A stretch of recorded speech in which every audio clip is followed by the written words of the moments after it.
Welcome to the Perfectionist Professional Woman podcast. This is episode 17, How to Improve Your Relationships.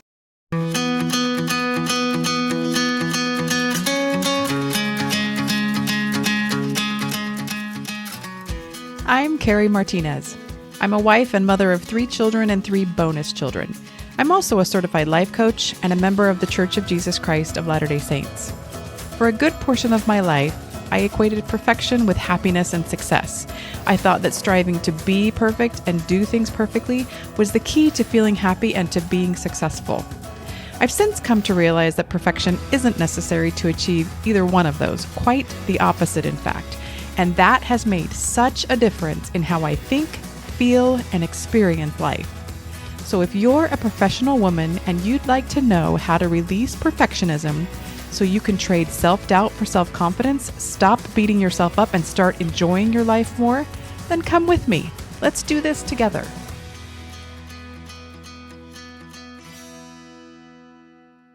Hello, everybody. Welcome to this week's episode. I hope you're having an amazing day. I have some really powerful things to teach you today that will help you improve your work relationships, family relationships, friend and neighbor relationships, basically all the relationships. But before I get started with that, I'd like to make a small request. If you're getting something out of these podcast episodes, please take a minute to leave a quick podcast rating and review. You may not realize it, but doing that will benefit both of us. It'll benefit you because gratitude and kindness feel really good. It'll benefit me because it'll get my podcast in front of more people. And it'll actually benefit a third party as well. As the algorithm does its thing and gets this podcast in front of more people, it'll help women struggling with self-doubt and insecurity get some free help to feel better. So posting a rating and or review would be a win-win-win. Here's a review that came in recently from Disappointed in New Mexico. She said, I am a retired professional working to be a retired professional perfectionist. I was introduced to the podcast by Carrie Martinez as she began her coaching business.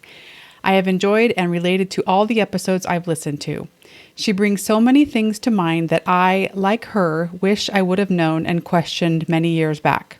I appreciate that she introduces the fact that there is never a wrong time to begin questioning those things that our brain has taught us to believe from our early years. It is good, even great, for us to take the time to re-examine our beliefs about ourselves and our capabilities and allow ourselves the freedom of letting go of those we find are holding us back from being our best selves, of being our genuine selves. Carrie has a delightful way of presenting each episode and topic, and I look forward to following her. So thank you, Disappointed in New Mexico. That means a lot to me. I'd love to highlight more reviews, so if you're willing to take the time to write one, I'd be happy to read it on the podcast. Okay, let's get back to how we can improve our relationships. I'm going to teach you 3 concepts you can use to improve your relationships. If you've been listening to other episodes, you'll recall that what causes us to feel any emotion is our thoughts. So if we're feeling confident, it's because of what we're thinking. If we're not feeling confident, it's also because of what we're thinking. If we're feeling calm or anxious about a relationship with someone, it's because of what we're thinking about that relationship. Are you with me so far? Building on that, the first thing I'm going to teach you is that any relationship with another person is just our thoughts about them. That's what a relationship is at its most basic level, our thoughts about the other person.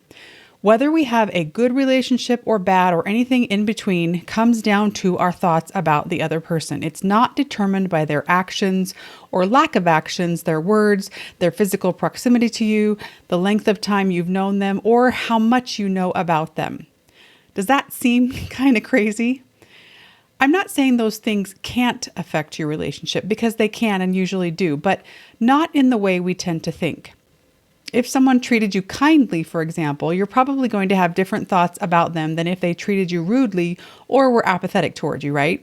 And as you learn more about someone, their likes and dislikes, their habits, their beliefs, and so on, that can also change your thoughts about them. We've probably all experienced situations where our impressions of people have changed as we've gotten to know them better. And physical proximity can affect our thoughts about a person because we often pick up more information about someone when we can observe them and their body language in person. So our relationship with another person is our thoughts about them.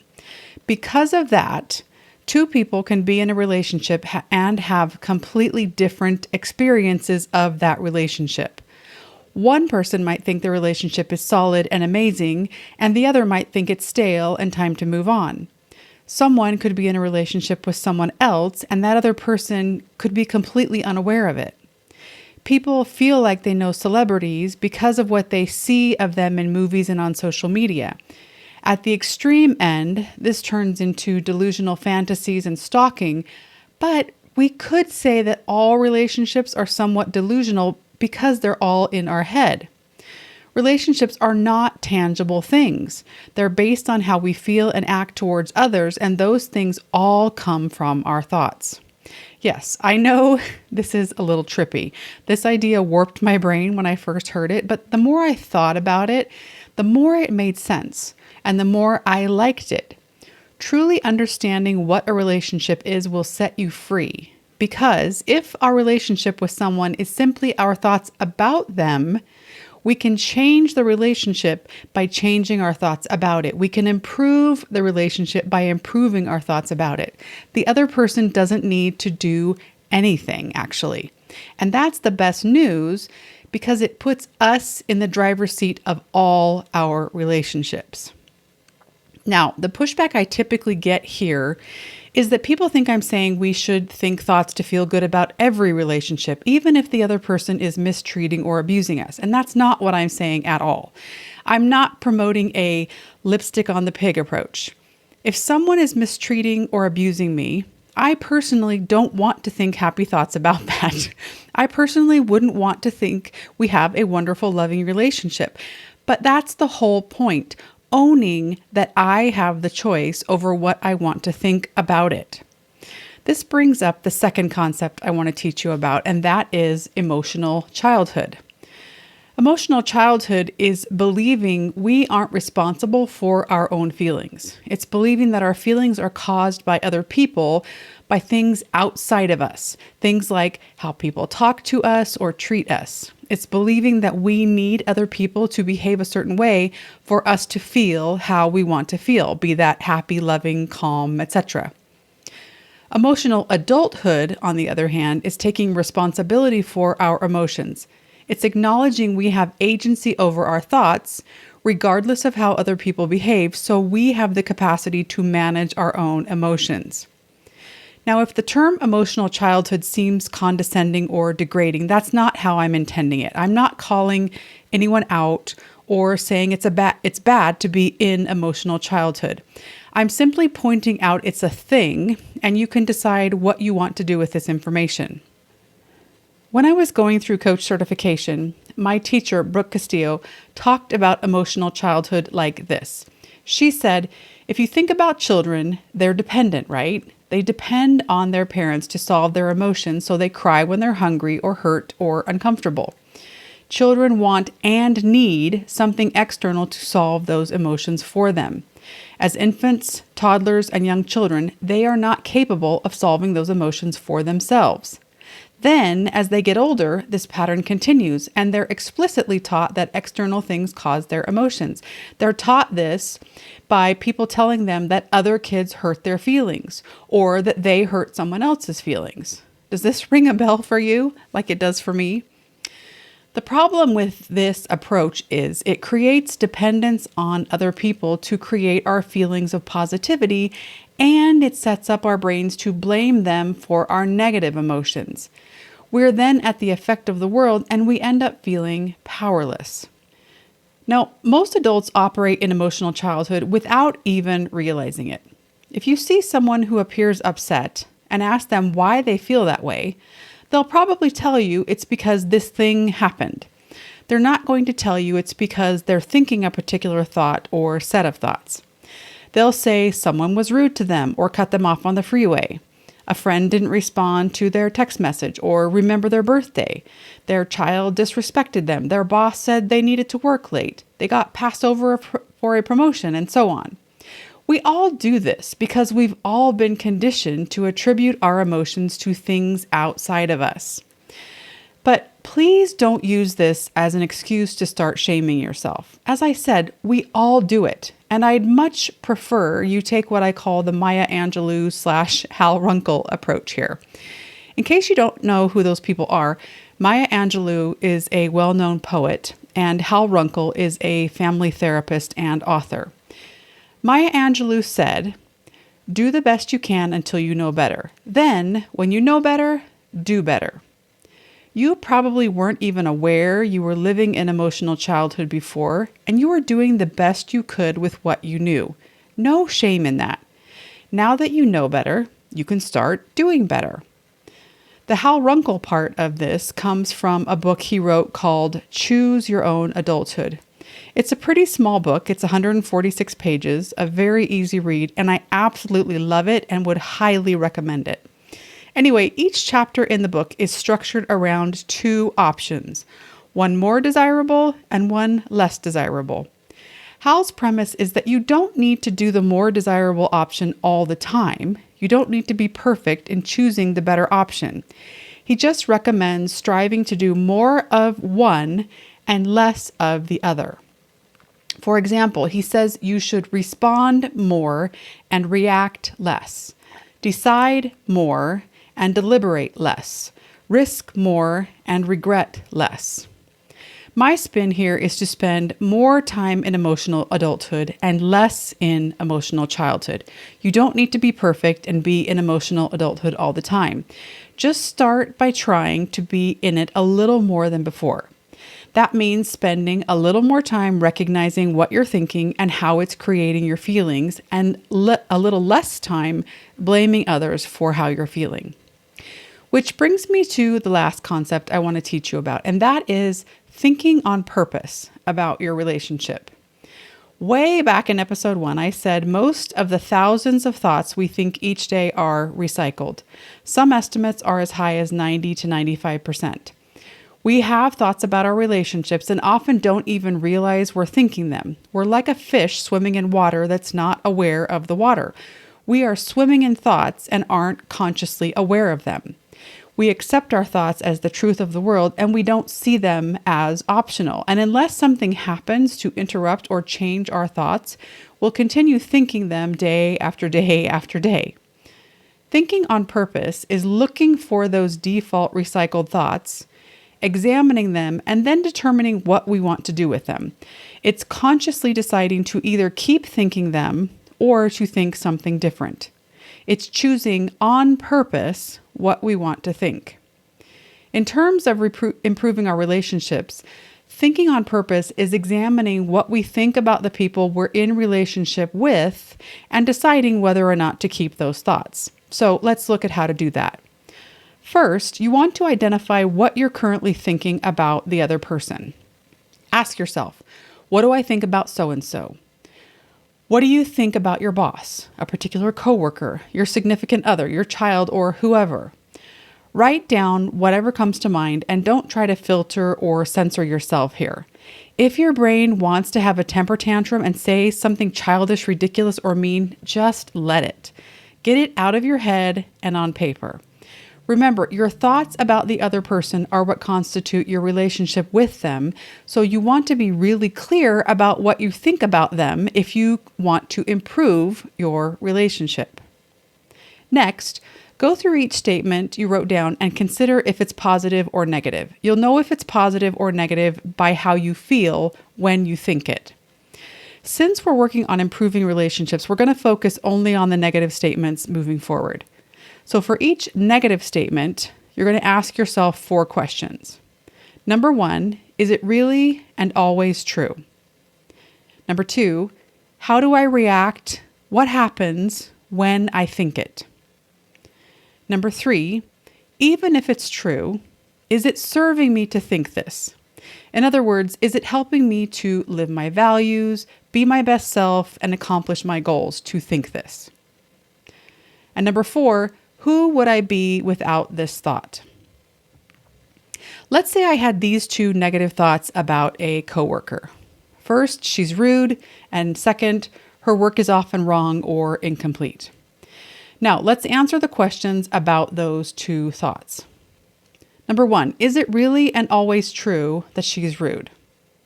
Well, if I'm honest, she's not always rude. Sometimes she's okay, and sometimes she's even funny. Number 2, how do I react? What happens when I think she's rude? Well, thinking about her being rude makes me feel irritated and resentful, and then I typically respond with something snarky or rude myself. Number 3, even if it's true, is it serving me to think this? Probably not. It doesn't help me live up to the value I have of loving others. It doesn't help me be my best self, and it doesn't help me accomplish any goals. So, no. And number 4, who would I be without this thought? Well, I would be happier and less irritated and resentful, for sure. Okay, let's do the same thing with the second thought. Number 1, is it really and always true her work is often wrong or incomplete? Okay, so the grammar is a bit wonky there, but yes, I could say it's true that her work is often wrong or incomplete. Maybe I even have documentation of all the times in the past month I've had to correct or finish her work. Number 2, how do I react? What happens when I think this? Well, I feel irritated and resentful, and then I end up finishing or fixing her work. Number 3, even if it's true, is it serving me to think this? Now for this one, I might say, yes, it is serving me because I have a value of providing high quality work to our clients, and knowing her work is often wrong or incomplete motivates me to ensure it's client ready. Or I might say, no, it's not serving me because it's taking my focus off my own work and making it more difficult for me to accomplish my career goals. Number 4, who would I be without this thought? Well, I'd be a lot less resentful and irritated. I'd have more mental space and energy because I would be less focused on someone else's work. Honestly, considering these 4 questions will not only help you gain clarity and insight, it will also shift your brain out of judgment and into curiosity. From a problem-solving standpoint, an improvement standpoint, clarity and curiosity are much more useful than judgment and lack of awareness. Okay, the final step is, based on how you answered the previous questions, ask yourself, do I want to keep thinking this? If not, what do I want to think instead? There are no right or wrong answers here, or with any of the previous questions. Remember, you always get to choose what you want to think. If you want to work on the relationship, if you want it to continue, I suggest you look for other things that are also true that would feel better to focus on. Instead of thinking my coworker is rude, you might choose to think something like, she's struggling, clearly. Or, hurt people hurt people. Instead of thinking, my husband forgot my birthday and that means he doesn't really care about me, you could think, well, he's never been good at remembering dates, but I know he still loves me.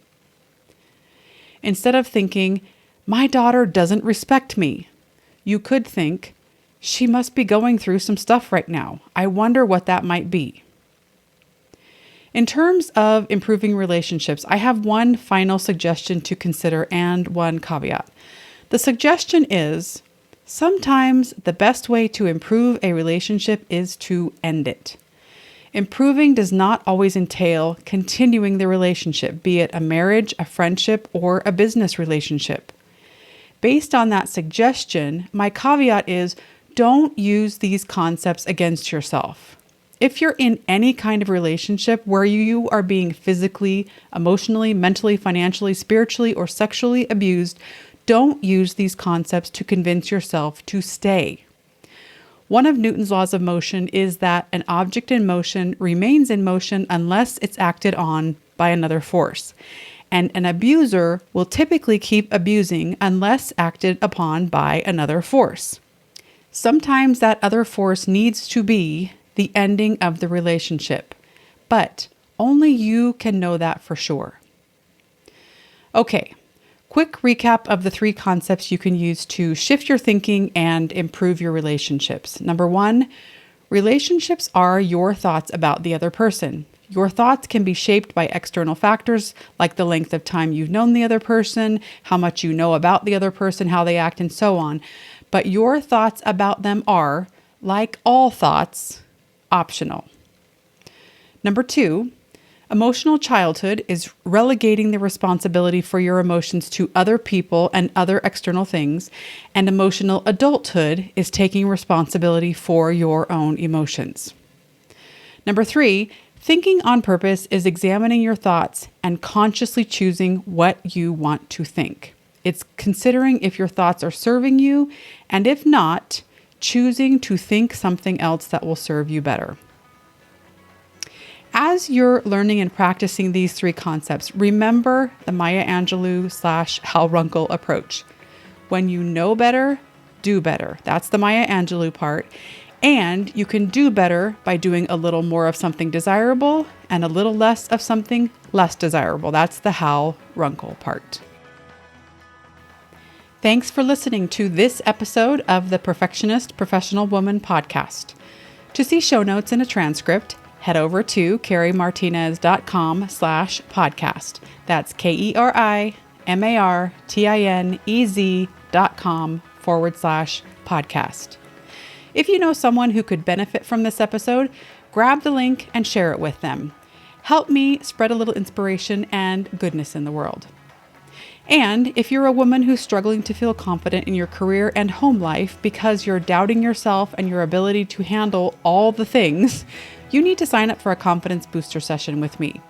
Go to KeriMartinez.com/schedule and pick a day and time that works for you.